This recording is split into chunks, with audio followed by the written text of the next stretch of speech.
Okay, I don't know how to show you guys this, but for the BYD BC12A04, I don't know what the full name is, but basically for the new BYDs, I think it's like rego 3200 onwards or something along those lines. I cannot confirm yet.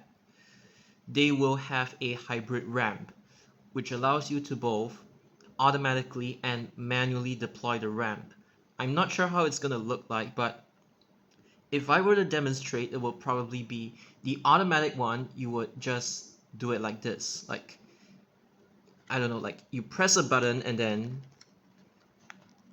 the ramp just gets retracted like this, like onto the ground like this,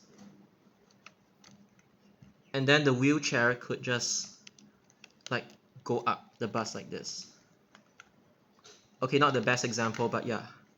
And then there would also be a manual ramp, which is like, okay, like maybe like this, and then you could just manually flip it.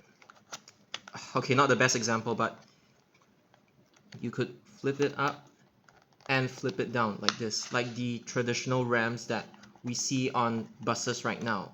Just flip up or flip down. Because I don't think it's the one whereby you can just pull out the ramp, like you could just like pull out the ramp like this. You could just pull out the ramp like this. It makes no sense. The one that's like gonna be retracting into the ground, it'll be the automatic ones, I think, and it'll be just automatic.